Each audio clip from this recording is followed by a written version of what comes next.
Okay, welcome. From time to time, I'm gifted things, and I appreciate the gifts. And so, I finally can slow down enough to at least open this up. So I just opened it up, and I thought, oh, I should be taping this. So I did open it up, but um, this is the deck we're going to be looking at: the Circle of Doors Tarot. Now, at the back, it tells you 78 cards, 180-page guidebook, and Circle of Doors Tarot.com if you are looking towards purchasing one of these beautiful decks. So I opened it up. Now you open it up, it's all incredibly well done. Okay, I have to say that. Okay, the box is incredible. Okay, which door will you open? And we're always opening up doors. And in meditation, doors are very powerful things. So if you make your own meditation, make sure that you're doing it by going through doorways, because that opens you up to new arenas, new environments, new thought patterns, new...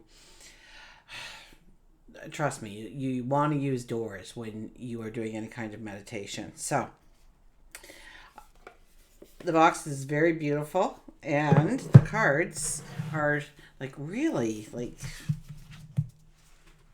they're strong. They're very strong. So there's our Fool, and that's what the back of each card looks like.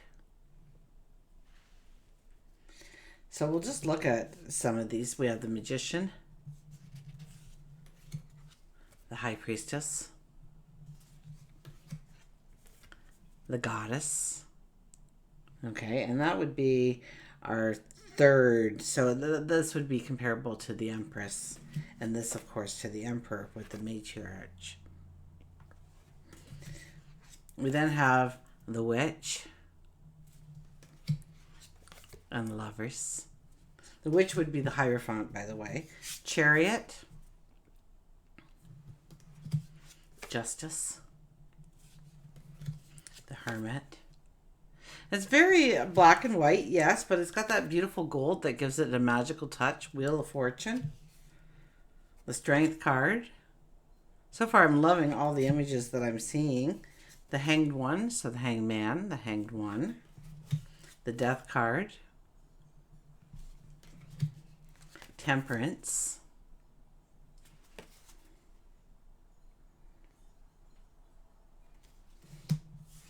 The Devil. The Tower. The Star. You know, the one thing I don't like about buying tarot cards, this is my number one, oh, I hate it, is you only get like 3 cards to look at. And you're supposed to understand whether or not you're going to relate to this. Now, you know, you could have a John Edwards kind of thing where the tarot deck falls on your head, and so you end up purchasing it. And my daughter had one of those experiences where a deck flew out at her in the store.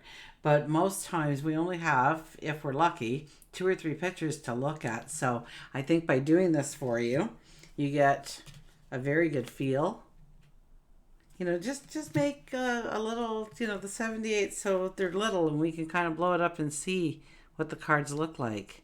Because I don't like certain things in my decks.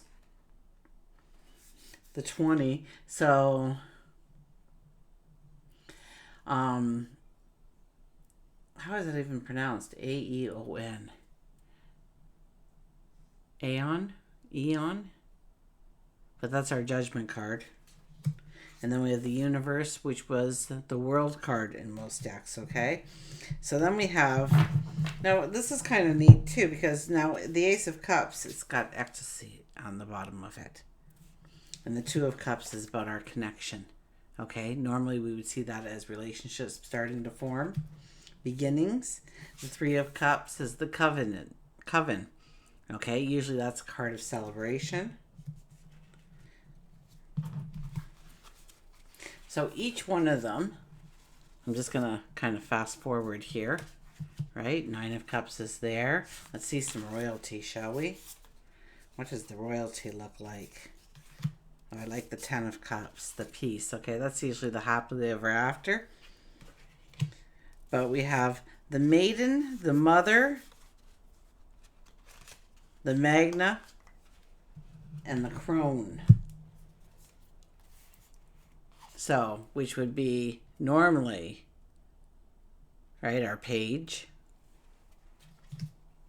our Knight,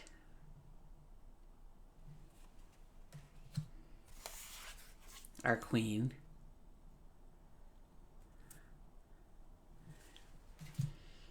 and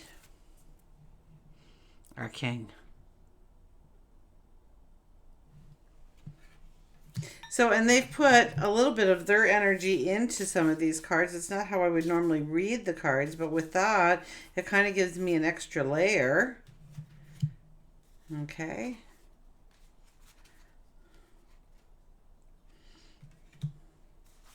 Keys. I'll have to look up to see what the keys are in the book. Well, we have the book right here. But we have the knives, so that would be the swords. And then we have the shells. I think the shells would probably be the pentacles. So the keys must be the wands, if I had to guess.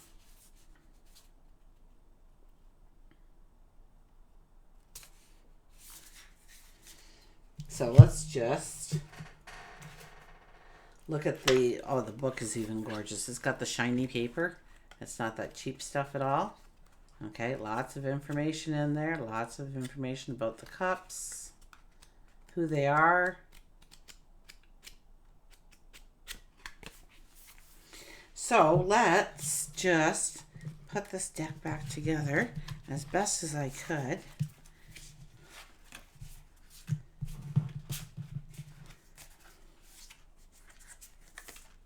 There we go. And let's give it a couple of shuffles.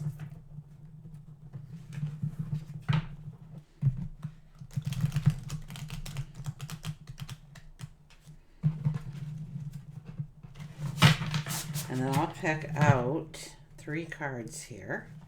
I'll do an A, B, and C. And then I will read the book to see which one gravitates to you the most, and find out what your special message is.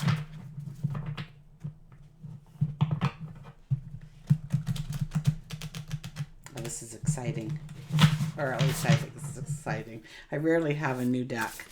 And I do have lots of new decks that I haven't even opened. Oh my gosh, you should see the decks around here. Because I'm so ingrained in my decks that I use. Okay, so I'm just going to fan them out a little bit and just see which 3 cards call to me for the different messages. So this is the first one here, and we have the Mother of Knives, and it's the Protector. So that'll be card A. Okay, the Mother of Knives, the Protector. Our next card is way down here somewhere. I feel it. We have Hunger, the 5 of Shells. Hunger. And for our third card, we will have the Maiden of Knives. So we have the Mother and the Maiden. This is the Challenger. Okay, so it doesn't matter when this video is seen by you. You were drawn to it at an appropriate moment to decide between these 3 cards. Okay, we have A, the Mother of Knives, the Protector. We have B, the 5 of Shells, Hunger. And we have C, the Maiden of Knives, and it's about the Challenger, right? So, think about it.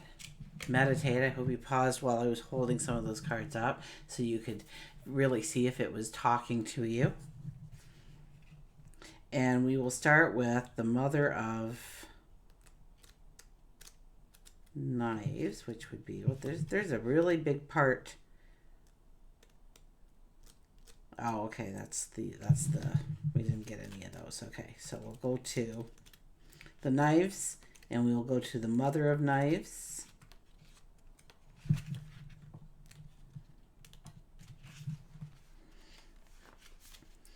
So basically, each one has a write up like this. So, if you pull a card every day, it gives you a nice write up. It also gives you affirmations that you can use. So it might be our new affirmation deck. Okay, and we have the Mother of Knives, which is A. So if you picked A, this should be your message. Okay, this is what you should take away from the energy you felt. When she speaks to soothe, her words are like warm blankets, the cool breezes that sing our hearts into blissful rest. When she speaks to defend, her deafening throat quakes the ground beneath the feet of the callous invaders. And by the echoes across the mountains, she marks her guardianship. The Mother of Knives is the master speaking safely to the fearful, whether through her wise counsel or therapeutic guidance or irrefutable appeals to mercy, kindness, and forgiveness. With her immaculate speech, she creates a safe environment for beauty and goodness to bloom. What do you have to say that someone dearly needs to hear? Who do you know that needs a sympathetic ear? Where do you see conflict that you are capable of meditating? Now, I guess I should have read right under the card first. The blade of my ancestors is sharp and as sweet as the clear noon sky. They speak through me songs of power. The cutting edge spins in a perfect circle, a sanctuary of truth. Now, some of the affirmations it has here is the right words at the right time can save the world. People feel comfortable opening up to me. My voice is capable of creating peace. I am always advocating for kindness. So there are some beautiful affirmations that you can utilize on a daily basis. Now, if you picked card B, we have the Five of Shells.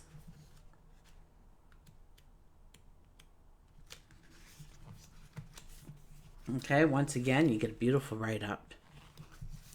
And we have the Five of Shells, and that's all about hunger. And what does that mean to us? If this is the card you were drawn to. Dry creaking floorboards, I guess I could hold it up for you, huh? Dry creaking floorboards in my stomach. Cruel villains laugh and gloat atop their hordes. And yet, still my blood shall run hot in the dawn. And yet, still I shall rise into my thriving. So hunger, when you are wandering in the darkness at the very bottom of your misfortune, what is the possibility that compels you to climb your way back up? When you finally understand the glorious quest that is worthy of the suffering needed to claim it, you will be gifted with the power to overcome any obstacle. This world dares you to sacrifice everything for that which you are truly This world dares you to sacrifice everything for that which you truly desire, so your task is to identify the full truth of your ultimate wish. Set aside all petty grievances and vague grudges. Seek only to direct your every effort towards results that resonate with your deepest truth. What power within you endures throughout all the hardship and lack? What do you deserve that you are being unjustly denied? What have you learned from the times that you struggled most? Some of the affirmations we can say is I refuse to accept the conditions of inequity. I am always cultivating my resilience. I am defined by my ability to adapt. My goals are worthy of my efforts. So that is card B. Card C was the Maiden of Knives, the Challenger.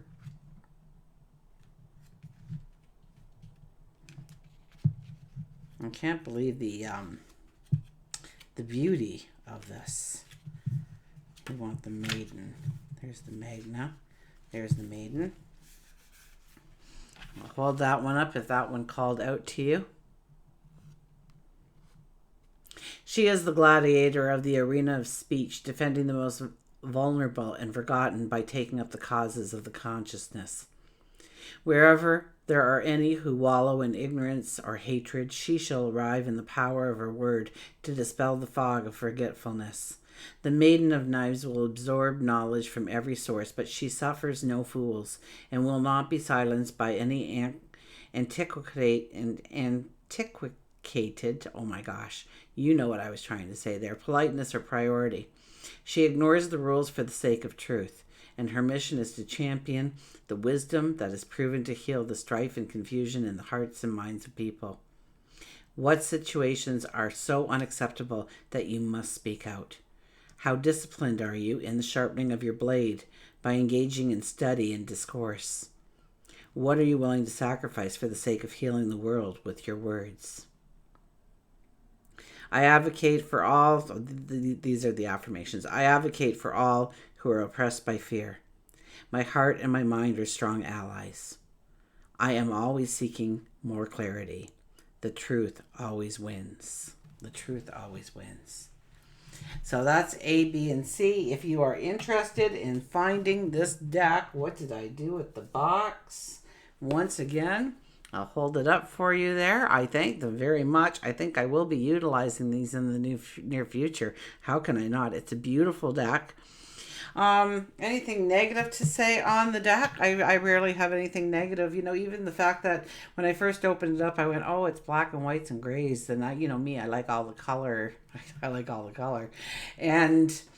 But it's almost like it brings you down to a sobriety of the moment, as well as the joy and experience that I'm always talking about. It brings you down to a sobriety of the moment. And how do we deal with issues? How do we bring in the energies that we want?